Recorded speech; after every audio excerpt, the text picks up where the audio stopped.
हाँ तो बच्चों, अब हमें देखना है प्रश्नावली 9.1 की 7वीं सवाल। तो 7वीं सवाल हमसे कह रही है, एक बार मैं पढ़ दे रहा हूँ। 7वीं सवाल कह रही है, भूमि के एक बिंदु से एक 20 मीटर ऊंचे भवन के शिखर पर लगी एक संचार मीनार के तल और शिखर के उन्नयन कोण क्रमशः 45 डिग्री और 60 डिग्री हैं। मीनार की ऊंचाई ज्ञात कीजिए।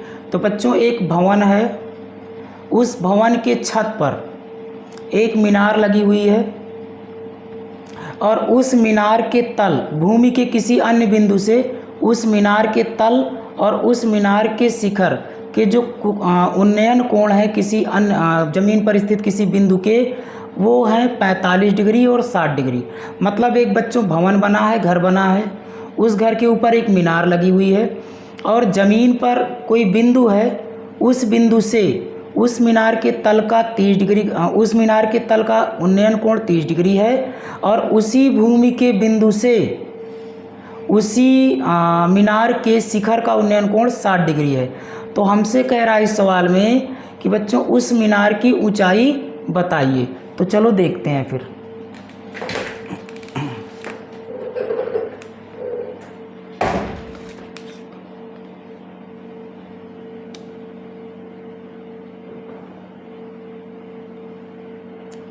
तो बच्चों 30 मीटर ऊंचे भवन, तो जो भवन है, जो घर है, उसकी ऊंचाई बच्चों 30 मीटर है।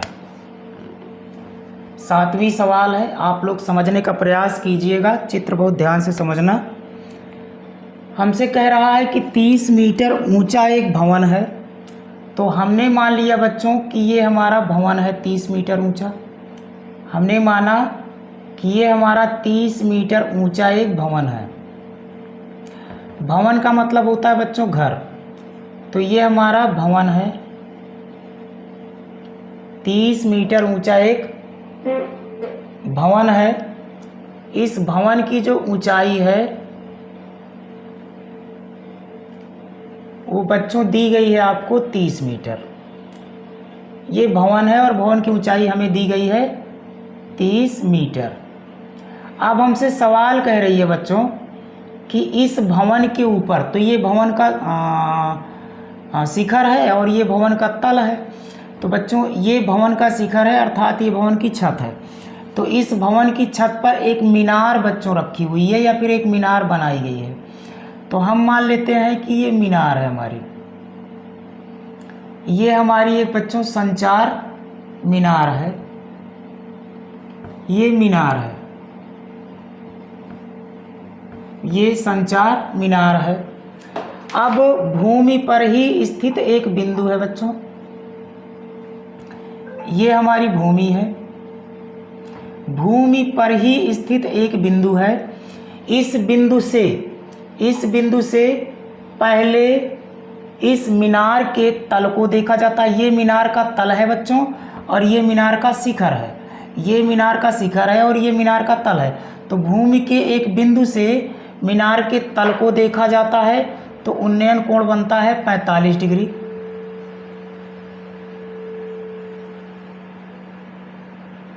उन्नयन कोण बनता है बच्चों ये 45 डिग्री, ये उन्नयन कोण 45 डिग्री।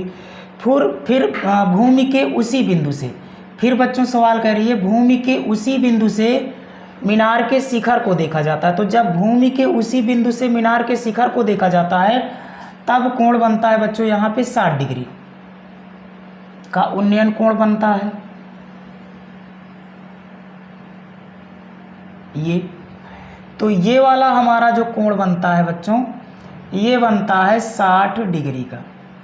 तो ये बन गया आपका चित्र। हमसे सवाल कह रही है बच्चों मीनार की ऊंचाई बताइए।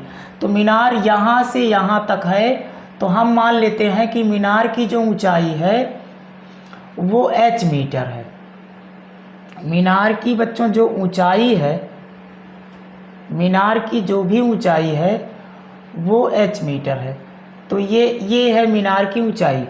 और बच्चों भवन की ऊंचाई हमें दिया था, इसमें भवन की ऊंचाई हमें दिया था, भवन हमारा 20 मीटर ऊंचा है। तो ये है 20 मीटर, ये इतना है बच्चों 20 मीटर। और ये है हमारा h मीटर।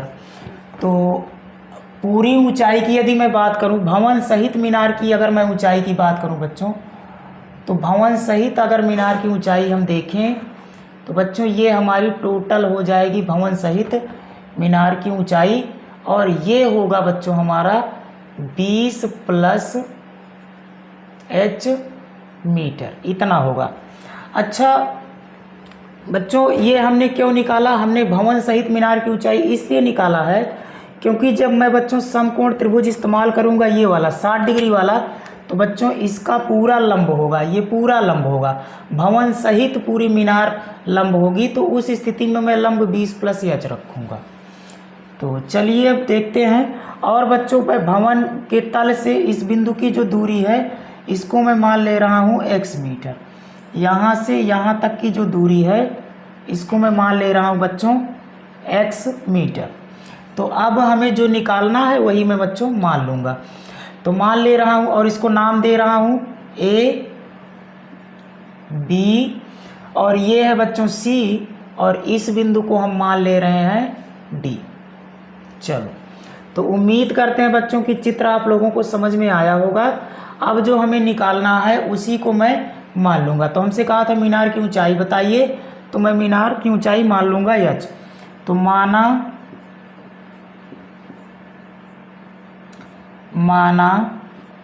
मीनार की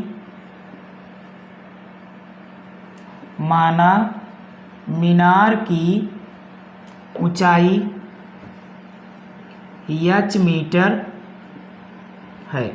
हमने मान लिया बच्चों कि जो मीनार की ऊंचाई है वो h मीटर है, इसी को हमें निकालना है। अगर हम चाहें तो भवन के तल से बिंदु की दूरी x मीटर मान सकते हैं, अगर चाहें तो, चूँकि पूछा नहीं है, इसको अपनी सुविधा के लिए माने हैं, तो बच्चों इसको हम नहीं लिखेंगे, लेकिन जो चीज़ आपसे पूछेगा उसको अवश्य मानना है। तो अब आप इसमें देखो बच्चों, जो भवन है वो भूमि के साथ 90 डिग्री पर रहता है। तो अब अगर आप ध्यान से देखोगे तो इसमें आपको दो समकोण त्रिभुज दिखाई देंगे। एक समकोण त्रिभुज दिखाई देगा BAD और एक समकोण त्रिभुज दिखाई देगा BAC। तो दो समकोण त्रिभुज हैं। इन दोनों समकोण त्रिभुजों में हम लोग बच्चों पारी पारी से त्रिकोणमितीय फलन लागू करेंगे। कैसा त्रिकोणमितीय फलन लागू करेंगे? तो बच्चों ऐसा त्रिकोणमितीय फलन लागू करेंगे जिसमें लंब हो, आधार हो। तो अब हम लिखने वाले हैं, कहेंगे समकोण त्रिभुज, और जिस समकोण त्रिभुज में बच्चों हम त्रिकोणमितीय फलन लागू करते हैं उसको हम लोग मेंशन करते हैं। तो मेंशन कर रहे हैं, तो कहेंगे समकोण त्रिभुज BAC में। तो बच्चों हम बड़ा वाला ले रहे हैं। बड़ा वाला जो हमारा त्रिभुज है उसका आधार x है, किंतु लंब है बच्चों 20 + h, यहाँ से यहाँ प्लस यहाँ से यहाँ। तो लगाएंगे tan थीटा, और बच्चों पूरे बड़े वाले त्रिभुज का जो कोण है वो 60 डिग्री है। बड़े वाले त्रिभुज का जो कोण है वो 60 डिग्री है। तो लगाएंगे, तो tan थीटा लगाएंगे, तो कहेंगे tan थीटा बराबर, हमें पता है बच्चों tan थीटा बराबर होता है लंब बटा आधार। तो बच्चों बड़े वाले त्रिभुज में लगाए हैं BAC में, तो बड़े वाले त्रिभुज का कोण है 60 डिग्री।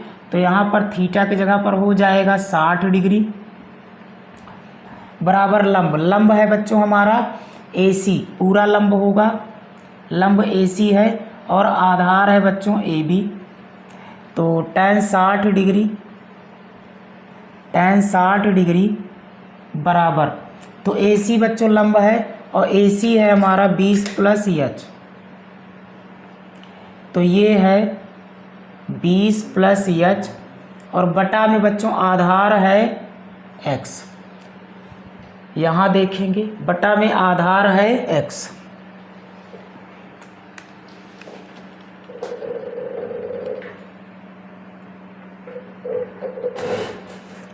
आधार x है। तो tan 60 का मान होगा बच्चों लंब बटे आधार, यानी कि √3/1 बराबर 20 + h, बटा में है बच्चों x। अब त्रिज्या का गुणा करेंगे, तो इसका गुणा इसमें और एक का गुणा इसमें होगा। तो एक का गुणा 20h में होगा, 20 + h में, तो ये हो जाएगा 20 + h 20 + h बराबर हो जाएगा √3x, इतना आएगा। हमें बच्चों निकालना है h का मान, तो हम इसको ट्रांसफ़र कर देंगे। तो √3 गुणा में है तो इस तरफ आएगा तो बटा में हो जाएगा, यानी ये हो जाएगा 20 + h बटा में √3, इतना होगा और बराबर होगा x। तो इसको हमने मान लिया समीकरण नंबर 1। इसको बच्चों हमने मान लिया समीकरण नंबर 1। अब हम कौन सा त्रिभुज इस्तेमाल करेंगे बच्चों? तो छोटा वाला समकोण त्रिभुज BAD इस्तेमाल करेंगे। तो अब लिखेंगे समकोण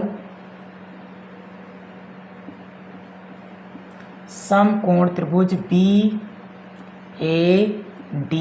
में। और बच्चों इसको हम इसलिए ऐसा लिख रहे हैं क्योंकि जिस कोण को मेंशन करना चाहते हैं उसको बीच में रखते हैं, और यहाँ मैं समकोण को मेंशन करना चाहता हूँ, उल्लेख करना चाहता हूँ, इसलिए ए को मैं बीच में रख रहा हूँ। तो समकोण त्रिभुज लगाएंगे तो tan फिर से लगाएंगे बच्चों। तो इस बार छोटा वाला त्रिभुज लिए तो छोटा वाला कोण 45 डिग्री, तो tan 45 डिग्री बराबर लंब बटा आधार। तो लंब है इस बार बच्चों 20, लंब है इस बार 20 और आधार बच्चों x ही है। तो tan 45 का मान बच्चों लंब बटा आधार यानी 1/1 होता है, बराबर 20/x। तो त्रिज्या का गुणा करेंगे तो x का मान आएगा बच्चों 20, x का मान आ गया 20। इसको हम मान लेंगे समीकरण नंबर 2। अब बच्चों हम समीकरण 2 से x का मान समीकरण 1 में रखेंगे। तो लिखेंगे यहाँ पर प्रॉपर तरीके से, कहेंगे समीकरण 2 से x का मान समीकरण 1 में रखने पर। और बच्चों मैं इतना धीम इसलिए पढ़ा रहा हूँ ताकि आप लोगों को समझ में आए, मतलब कमज़ोर से कमज़ोर बच्चा समझ सके मेरी वीडियो देखकर, मैं इसलिए इतना समय लगा रहा हूँ। अन्यथा बच्चों मैं भी एकदम तेज़ बता सकता था, तो धीम इसलिए मैं बता रहा हूँ। इतनी बड़ी वीडियो बनाने का सिर्फ यही कारण है कि आप जब इस वीडियो को देखें तो आपको पूरी सवाल अच्छी तरह से समझ में आए, इसलिए मैं इसमें समय लगा रहा हूँ। तो अब मान रखेंगे तो जहाँ पे बच्चों x है वहाँ पे मैं रख दूँगा 20। तो ये है हमारा 20 + h, 20 + h बटा में है बच्चों √3 बराबर x है तो x की जगह रख देंगे 20। अब √3 गुणा में है इस तरफ आएगा, बटा में इस तरफ आएगा, गुणा में हो जाएगा, यानी यहाँ मैं सॉल्व कर रहा हूँ, यानी ये हो जाएगा बच्चों 20 + h बराबर बटा में √3 है इस तरफ जाएगा गुणा में, यानी ये हो जाएगा 20 √3। अब ये प्लस का 20 है उस तरफ जाएगा बच्चों तो माइनस का होगा, यानी h बराबर 20 √3 माइनस 20 बच्चों हम लोग कॉमन लेंगे तो h बराबर हो जाएगा 20 और ब्रैकेट में हो जाएगा √3 - 1। तो हो सकता है बच्चों कि आपके किताब में आंसर यहीं दे दिया हो या फिर √3 का मान रखा गया हो, तो हम √3 का मान भी रख दे रहे हैं। तो h बराबर हो जाएगा 20 और √3 का मान होता है 1.732 - 1 हो जाएगा।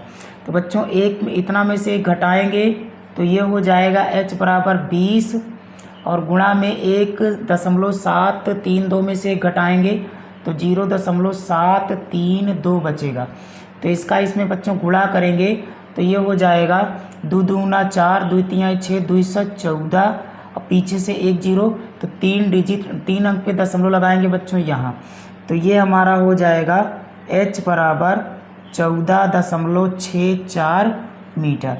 तो हो सकता है बच्चों कि आपकी किताब में आंसर यहाँ दिया हो या फिर आंसर यहाँ दिया हो, तो पेपर में तो यही छोड़ देना है, तो आप मिला लीजिएगा आंसर। तो उम्मीद करते हैं बच्चों की सवाल आपको समझ में आई होगी। अब देखेंगे सवाल अगली।